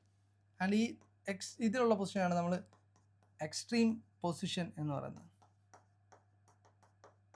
അപ്പോൾ ഇവിടെ ഇക്വേഷൻ ഒന്നും ഇവിടുത്തെ മാക്സിമം സ്പീഡ് എന്ന് പറഞ്ഞാൽ എത്രയാണ്? √2gh തന്നെയാണ് കേട്ടോ. h എന്ന് പറഞ്ഞാൽ ഈ മീൻ പൊസിഷനിൽ ഇവിടം വരെയുള്ള ഈ ഹൈറ്റാണ് കേട്ടോ h എന്ന് പറയുന്നത്. ഈ ഹൈറ്റിനാണ് h എന്ന് പറയുന്നത്. ഈ h ഒക്കെ തരും ക്വസ്റ്റ്യൻ, അത് ഈ h ഒക്കെ തന്നിട്ട് തന്നെ ചോദിക്കത്തുള്ളൂ. അപ്പോൾ √2gh ആണ് എന്തെന്ന് പറഞ്ഞാൽ ഇവിടെയും സ്പീഡ് കണ്ടുപിടിക്കാനുള്ള ഇക്വേഷൻ, മാക്സിമം സ്പീഡ് കേട്ടോ. മാക്സിമം സ്പീഡിൻ്റെ ഇക്വേഷൻ ഇതാണ് കേട്ടോ. മാക്സിമം സ്പീഡിൻ്റെ ഇക്വേഷൻ ഇവിടെയും പറഞ്ഞ പോലെ √2gh ആണ്. ആ h എന്ന് പറഞ്ഞാൽ എന്താണ്? ആ മീൻ പൊസിഷനിൽ നിന്ന് എക്സ്ട്രീം പൊസിഷൻ വരെയുള്ള ആ സ്ട്രെയിറ്റ് ലൈൻ ഹൈറ്റിനെയാണ് നമ്മൾ എന്തെന്ന് വിളിക്കുന്നത്? h എന്ന് ഇവിടെയും വിളിക്കുന്നത്. അപ്പോൾ ഓർത്തോണം, ഈ എക്സ്ട്രീം പൊസിഷനിൽ എന്തായിരിക്കും? ആ പൊട്ടൻഷ്യൽ എനർജി മാക്സിമം ആയിരിക്കും, കൈനറ്റിക് എനർജി = 0 ആയിരിക്കും. ഇവിടെ അത് തന്നെ പൊട്ടൻഷ്യൽ എനർജി മാക്സിമം ആയിരിക്കും ആൻഡ് കൈനറ്റിക് എനർജി = 0 ആയിരിക്കും. ക്ലിയർ? ഇനി നമ്മുടെ മീൻ പൊസിഷൻ എടുക്കുകയാണെങ്കിൽ അറ്റ് ദി മീൻ പൊസിഷൻ ഇവിടെ പൊട്ടൻഷ്യൽ എനർജി 0 ആയിരിക്കും, കാരണം ഇവിടെ ഹൈറ്റ് ഇല്ല. കൈനറ്റിക് എനർജി എന്തായിരിക്കും? മാക്സിമം ആയിരിക്കും. ഓർത്തോണം മക്കളെ, ഈ മാക്സിമം ഉള്ള പൊട്ടൻഷ്യൽ എനർജി ആയിരിക്കും എങ്ങോട്ട് വരുന്നത്? കൈനറ്റിക് എനർജി ആയിട്ട് കൺവേർട്ട് ചെയ്ത് വരുന്നത്. ആ കാര്യം കൂടി നിങ്ങൾ ഓർക്കുക. പെൻഡുലത്തിൻ്റെ കേസിലും ഫ്രീലി ഫോളിങ് ബോഡിയുടെ കേസിലും എന്താണ്? ആ എനർജി ഈസ് കൺസേർവ്ഡ്. എനർജി എന്താണ്? കൺസേർവ്ഡ് ആണ് കേട്ടോ. എനർജി കൺസേർവ്ഡ് ആണ്. ഇതെല്ലാം പ്രൂഫ് സഹിതം ഉള്ളതാണ്. പക്ഷെ നമുക്ക് പ്രൂഫ് ഒന്നും വേണ്ട. പക്ഷേ ഈ ഐഡിയ ഉണ്ടെന്നുണ്ടെങ്കിൽ ഇതിനകത്ത് ചോദിക്കുന്ന ഏത് ക്വസ്റ്റ്യനും നിങ്ങൾക്ക് ക്ലിയർ ചെയ്യാൻ പറ്റും. ക്ലിയർ ആയെന്ന് വിശ്വസിക്കുന്നു. സോ ദി നെക്സ്റ്റ് വൺ, നമ്മളപ്പോൾ എനർജി ഒരുവിധം നമുക്ക് നമ്മൾ പറഞ്ഞു വെക്കുമ്പോഴത്തേക്ക് നമുക്ക് ഉള്ളത് ഇനി എനർജിയുടെ ട്രാൻസ്ഫോർമേഷൻ്റെ കുറച്ച് എക്സാമ്പിൾസ് ആണ്. എന്തൊക്കെയാണ് നിങ്ങൾക്ക് അറിയാവുന്ന കാര്യങ്ങളൊക്കെ തന്നെയാണ് കേട്ടോ. നിങ്ങൾക്ക് സിംപ്ലി അറിയാവുന്നതാണ്. ഒരു ഡൈനാമോയുടെ കേസിൽ, ഡൈനാമോ എന്ന് പറഞ്ഞാൽ എന്താണ്? നമ്മൾ ഇലക്ട്രിക് ജനറേറ്ററിനെ വിളിക്കുന്ന മറ്റൊരു പേരാണ് ഡൈനാമോ. ഒരു ജനറേറ്ററിനെ വിളിക്കുന്ന മറ്റൊരു പേരാണ് എന്ത്? ഡൈനാമോ. ഒരു ജനറേറ്ററിനകത്ത് എന്തുകൂടെ നടക്കുന്നത്? അവിടെ mechanical energy is converted into electrical energy. അവിടുത്തെ മെക്കാനിക്കൽ എനർജി നമ്മൾ എന്തായിട്ട് മാറ്റുകയാണ് ചെയ്യുന്നത്? ഇലക്ട്രിക്കൽ എനർജി ആയിട്ട് കൺവേർട്ട് ചെയ്യുകയാണ് നമ്മൾ ചെയ്യുന്നത്, അല്ലേ? ഇനി മൈക്രോഫോണിന് നമ്മൾ വേണമെങ്കിൽ ഇതാ ഇങ്ങനെ പറയാം, മൂവിങ് കോയിൽ മൈക്രോഫോൺ എന്നും റെഫർ ചെയ്ത് കണ്ടിട്ടുണ്ട് കേട്ടോ. Moving coil microphone. ഒരു മൂവിങ് കോയിൽ മൈക്രോഫോണിനകത്ത് എന്താണ്? അവിടെ sound energy is converted to electrical energy, അല്ലേ? Sound energy is converted into electrical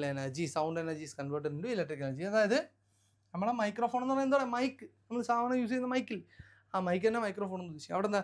sound energy. മക്കളെ, ഇനി സൗണ്ട് എനർജിക്ക് പകരം ഇവിടെ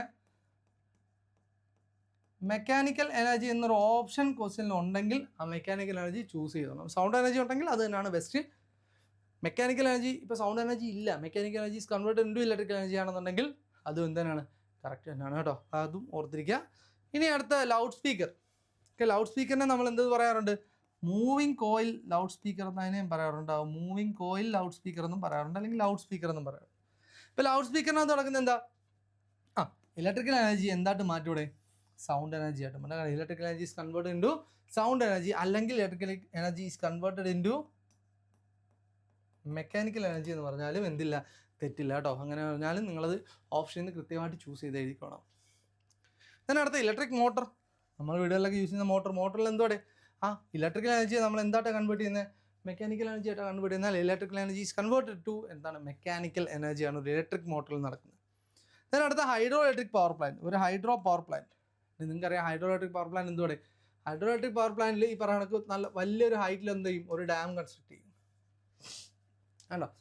അപ്പോൾ ഈ ഡാം എന്ന് പറഞ്ഞാൽ എന്താണ്, നമ്മുടെ ഗ്രൗണ്ട് ലെവലിൽ, നമ്മളെ എർത്തിൻ്റെ ലെവലിനെക്കാളും നല്ല ഹൈറ്റിലായിരിക്കും എന്ത് നിൽക്കുന്നത്, ഡാംസ് ഒക്കെ നിൽക്കുന്നത്. കണ്ടോ ഡാംസ് നിൽക്കുന്നത്. അപ്പോൾ ഈ ഡാമിൽ നിന്ന് എന്ത് ചെയ്യും, ഇങ്ങനെ വെള്ളം, ഇവിടെ ഡാമിൽ എന്തുണ്ട്, പൊട്ടൻഷ്യൽ എനർജി ആണുള്ളത്. കണ്ടോ, ആ പൊട്ടൻഷ്യൽ എനർജിയെ നമ്മൾ ഇവിടുന്ന് എന്താക്കി മാറ്റും, കൈനറ്റിക് എനർജി ആയിട്ട് മാറ്റും. കണ്ടോ, ആ കൈനറ്റിക് എനർജി വെച്ചിട്ട് നമ്മൾ ഇവിടെ ഒരു ടർബൈൻ ഉണ്ടാവും. ആ ടർബൈനെ എന്ത് ചെയ്യും, റൊട്ടേറ്റ് ചെയ്യും അല്ലേ. ആ കൈനറ്റിക് എനർജി എന്തായിട്ട് മാറ്റും, ഇവിടെ മെക്കാനിക്കൽ എനർജി ആയിട്ട് മാറ്റും. ആ മെക്കാനിക്കൽ എനർജിയെ പിന്നീട് നമ്മൾ എന്തായിട്ട് മാറ്റും, ഇലക്ട്രിക്കൽ എനർജി ആയിട്ട് മാറ്റുകയാണ്. അതാണ് ഇവിടെ പറയുന്നത്. സോ പൊട്ടൻഷ്യൽ എനർജി നമ്മൾ കൈനറ്റിക് എനർജി ആയിട്ട് മാറ്റും. ആ കൈനറ്റിക് എനർജി നമ്മൾ എന്താക്കും, റൊട്ടേഷണൽ എനർജി ആക്കി എന്താവും മാറ്റി അത് ഇലക്ട്രിക്കൽ എനർജി ആയിട്ട് നമ്മൾ കൺവേർട്ട് ചെയ്യും. ഈ പൊട്ടൻഷ്യൽ എനർജി കൈനറ്റിക് എനർജി എന്ന് പറഞ്ഞാൽ പൊതുവെ മെക്കാനിക്കൽ എനർജിയാണ്. അല്ലെങ്കിൽ ഇവിടെ ഇങ്ങനെ പറഞ്ഞാലും മതി, ഇതിനകത്ത് ഈ potential energy to kinetic energy to electrical energy എന്ന് തന്നിട്ടില്ലാതെ പകരം ഇവിടെ mechanical energy to electrical energy എന്ന് പറഞ്ഞാൽ അതും എന്ത് തന്നെയാണ് മക്കളെ, ശരി തന്നെയാണ്. കാര്യം ഈ പൊട്ടൻഷ്യൽ എനർജി കൈനറ്റിക് എനർജി എന്ന് പറഞ്ഞാൽ എന്ത് എനർജിയാണ്, മെക്കാനിക്കൽ എനർജിയാണ്.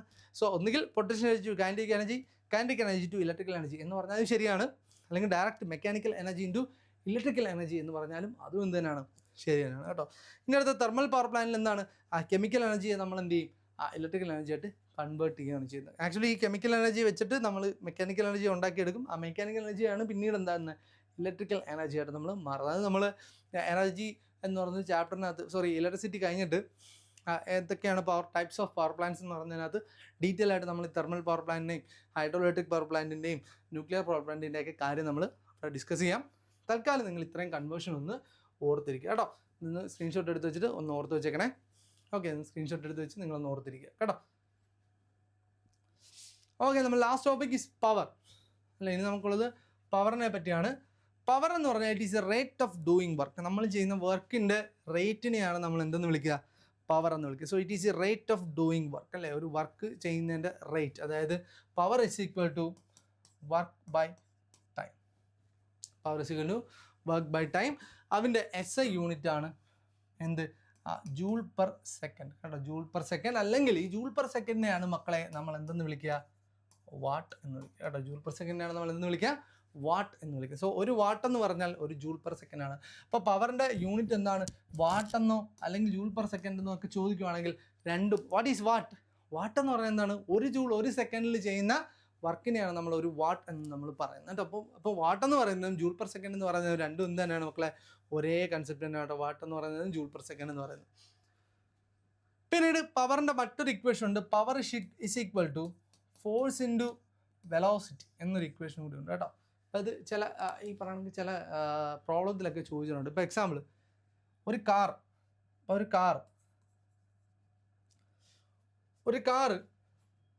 എന്ത് ചെയ്യുക, അതിനകത്ത് ഒരു കാറിൻ്റെ എൻജിൻ ഒരു 500 ന്യൂട്ടൺ ഫോഴ്സ് പ്രൊഡ്യൂസ് ചെയ്തെന്ന് വിചാരിക്കും. ഒരു കാറിൻ്റെ എൻജിൻ 500 ന്യൂട്ടൺ ഫോഴ്സ് പ്രൊഡ്യൂസ് ചെയ്യണം. ആ പ്രൊഡക്ഷൻ്റെ ഫലമായിട്ട് ആ കാറിൻ്റെ സ്പീഡ് ഒരു 30 മീറ്റർ പെർ സെക്കൻഡ് പോയെങ്കിൽ, അങ്ങനെയാണെങ്കിൽ ആ കാറിന് എന്തുമാത്രം പവർ വേണ്ടി വരും എന്ന് ചോദിക്കുകയാണെങ്കിൽ അല്ലേ, ഒരു കാറിൻ്റെ എൻജിൻ 500 ന്യൂട്ടൺ ഫോഴ്സ് പ്രൊഡ്യൂസ് ചെയ്തു. അതിൻ്റെ ഫലമായിട്ട് ആ വണ്ടിയുടെ സ്പീഡ് എത്രയായി, 30 മീറ്റർ പെർ സെക്കൻഡ് സ്പീഡിലായി. അങ്ങനെയാണെന്നുണ്ടെങ്കിൽ അവിടുത്തെ പവർ എന്ന് പറഞ്ഞാൽ എന്താണ്, അവിടുത്തെ പവർ എന്ന് പറഞ്ഞാൽ ഓർത്തോണം, പവർ ഇസ് ഈക്വൽ ടു എന്താണ്, ഫോഴ്സ് ഇൻറ്റു സ്പീഡാണ് അല്ലെങ്കിൽ വെലോസിറ്റിയാണ്. എത്രയായിരിക്കും, 500 ഇൻറ്റു 30 ഉണ്ട്, എത്രയാണ്, 15, 1, 2. സോ ഇത്രയും വാട്ടായിരിക്കും പവർ. അല്ലെങ്കിൽ നേരെ തിരിച്ച് ഒരു കാറിൻ്റെ എൻജിൻ്റെ പവർ 5000 വാട്ടാണ്. കണ്ടോ, ഒരു കാറിൻ്റെ എൻജിൻ്റെ പവർ 5000 വാട്ടാണ്. ആ കാറിൻ്റെ സ്പീഡ് 50 മീറ്റർ പെർ സെക്കൻഡ് ആക്കണമെങ്കിൽ ആ കാറിനകത്ത് ആ വണ്ടി എന്തുമാത്രം ഫോഴ്സ് ഉപയോഗിച്ച് കാണും, അല്ലെങ്കിൽ ആ വണ്ടിക്കകത്ത് ജനറേറ്റ് ചെയ്യുന്ന ഫോഴ്സിൻ്റെ എമൗണ്ട് എത്ര ആണെന്ന് ചോദിച്ചാൽ നമുക്ക് എന്ത് പറയാം? ആ power is equal to F into v ആണ്. കണ്ടോ, പവർ എന്ന് പറഞ്ഞാൽ എത്ര ആണ്? 5000 ആണ്. എഫ് ഇൻറ്റു വിയുടെ വാല്യൂ എത്ര? 50. സോ ഇതും ക്യാൻസൽ ആയിപ്പോൾ. സോ ഫിസിക്കൽ എത്രയാണ്? 100 ന്യൂട്ടൺ പവർ ആയിരിക്കും ആ എഞ്ചിനകത്ത് ആ സമയത്ത് എന്ത് ചെയ്യുന്നത്? പ്രൊഡ്യൂസ് ചെയ്യപ്പെടുന്നത്. അപ്പോൾ ഓർത്തോണം, ഇതൊക്കെയാണ് ഈ പവറും ഇതും വെച്ചുള്ളത്. ഓക്കെ, പവറും ഫോഴ്സും വെലോസിറ്റിയും തമ്മിലുള്ള ഇക്വേഷൻ അല്ലെങ്കിൽ റിലേഷൻഷിപ്പാണ് നമ്മളിവിടെ എഴുതിയിട്ടായിരുന്നു കേട്ടോ. അപ്പോൾ ആ ഇക്വേഷനൊക്കെ വെച്ച് പ്രോബ്ലം ഒക്കെ ചോദിച്ചു കഴിഞ്ഞാൽ നമുക്ക് ഒറ്റയടിക്ക് നമുക്ക് ചെയ്യാം. ഇനി പവറിൻ്റെ ഒരു പ്രാക്ടിക്കൽ യൂണിറ്റ് ആണ് എന്തെന്ന് പറയുന്നത്? ഹോഴ്സ് പവർ എന്ന് പറയുന്നത്. ഹോഴ്സ് പവർ അല്ലെങ്കിൽ HP. ഓർത്തോളം 1 ഹോഴ്സ് പവർ എന്ന് പറഞ്ഞാൽ എത്രയുടെ? 746 വാട്ടാണ്. അത് ഓർത്ത് വെച്ചോണം, ഈ കൺവേർഷൻ ഓർത്ത് വെക്കണം. 1 ഹോഴ്സ് പവർ എന്ന് പറഞ്ഞാൽ 746 വാട്ടാണ്. ആൻഡ് ഇനി ഒരു കിലോ വാട്ട് അവർ എന്ന് പറഞ്ഞു കഴിഞ്ഞാൽ ഇറ്റ് ഈസ് ഈ commercial unit of 1 kilo watt hour എന്നോ. കിലോ വാട്ട് അവർ നമ്മൾ ഇലക്ട്രിസിറ്റി പഠിക്കുമ്പോൾ ഡീറ്റെയിൽ ആയിട്ട് പഠിക്കാം. കിലോ വാട്ട് അവർ എന്ന് പറഞ്ഞാൽ ഇറ്റ് ഈസ് ഈ commercial unit of energy. It is ഈ കൊമേഴ്ഷ്യൽ യൂണിറ്റ് ഓഫ് എനർജിയാണ് കേട്ടോ. ഇറ്റ് ഈസ് ഈ കൊമേഴ്ഷ്യൽ യൂണിറ്റ് ഓഫ് എനർജി ആണ് എന്തെന്ന് പറഞ്ഞാൽ കിലോ വാട്ട് അവർ. ഈ 1 കിലോ വാട്ട് അവറിന് തന്നെയാണ് മക്കളെ നമ്മൾ പറയുന്ന വീട്ടിൽ എത്ര യൂണിറ്റ് കറണ്ടായി? ഒരു യൂണിറ്റ് കറണ്ടൊക്കെ ആയെന്ന് നമ്മൾ പറയുന്ന 1 കിലോ വാട്ട് അവർ എന്ന് പറഞ്ഞാൽ എന്താണ്? ഇതാണ് കേട്ടോ, 1 യൂണിറ്റ് ആണ് 1 കിലോ വാട്ട് അവർ എന്ന് പറയുന്നത്. ഓക്കെ, ഇനി ഇതിനകത്ത് ഇത്രയൊക്കെ ഉള്ളൂ. പിന്നെ ഒരു കാര്യം കൂടി പറയാൻ ഞാൻ വിട്ടുപോയി, ആ കാര്യം കൂടി ജസ്റ്റ് ഒന്ന് പറയാം. അതിനാണെന്ന് പറയുന്നത് work energy theorem.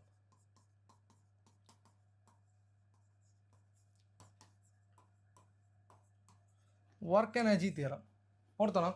Work energy theorem എന്ന് പറഞ്ഞാൽ work energy theorem states that ഓർത്തണം work done is equal to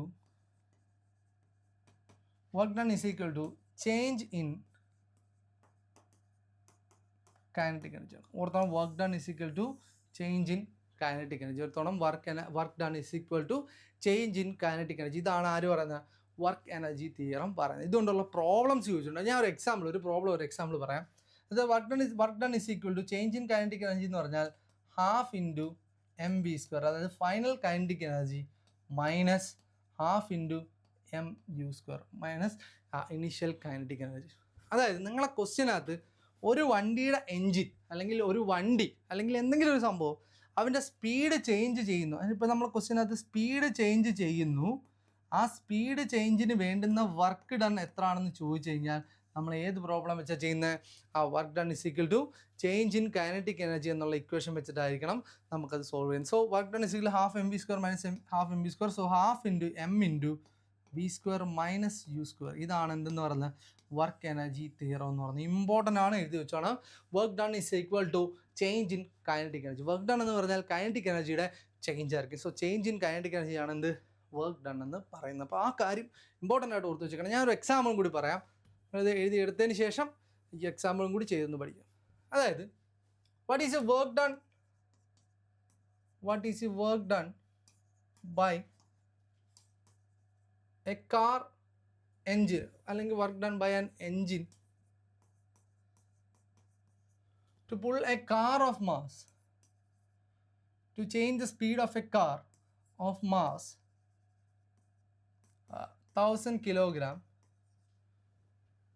Change the speed of a car of mass 1000 kilogram from 10 meter per second to 20 meter per second. കണ്ടോ, നമുക്ക് കണ്ടുപിടിക്കേണ്ട work done ആണ്. എവിടെ നിന്ന്? ഒരു സ്പീഡിൽ നിന്ന് വേറൊരു സ്പീഡിലോട്ട് പോകുമ്പോൾ ഉള്ള വർക്ക് ഡൺ ആണ് നമുക്ക് കണ്ടുപിടിക്കേണ്ടത്. കണ്ടോ, ഒരു സ്പീഡിൽ നിന്ന് മറ്റൊരു സ്പീഡിലോട്ട് പോകുന്ന വർക്ക്. അപ്പോൾ നമ്മൾ എങ്ങനെയാണ് ചെയ്യുന്നത്? Work done is equal to change in kinetic energy. So work done is equal to change in kinetic energy. ഇത് വെച്ചിട്ടാണ് ചെയ്യുന്നത്. Work done is equal to change in kinetic energy. നമ്മളിങ്ങനെ ഡെൽറ്റ എന്നൊക്കെ പറഞ്ഞ ടെക്സ്റ്റ്, ഡെൽറ്റ എന്ന് പറഞ്ഞാൽ change എന്നാട്ടോ ഉദ്ദേശിക്കുന്നത്. So that is equal to എന്താണ്? ഹാഫ് ഇൻറ്റു m ഇൻറ്റു എന്താ? v² minus u². കണ്ടോ, ഇത്രയേ ഉള്ളൂ പരിപാടി. ഇത് ഹാഫ് ഇൻറ്റു എൻ്റെ മാസ് കൊടുക്കുക. തന്നിരിക്കുന്ന മാസ് എത്ര? 1000. കണ്ടോ, ഹാഫ് ഇൻറ്റു 1000 ഇൻറ്റു ഇനി v² എന്ന് പറഞ്ഞാൽ ഫൈനൽ വെലോസിറ്റി എത്ര? 20² മൈനസ് 10² കണ്ടോ, that is equal to half into 1000 into 20 square എന്ന് പറഞ്ഞാൽ എത്ര, 400 മൈനസ് എന്തൊരു ഇത് ചെയ്യുമ്പോഴത്തേക്ക് എത്ര, ഹാഫ് ഇൻറ്റു 1000 ഇൻറ്റു 300. കണ്ടോ, ഇത്രയും സ്റ്റെപ്പൊന്നും നിങ്ങൾ ചെയ്യണ്ട.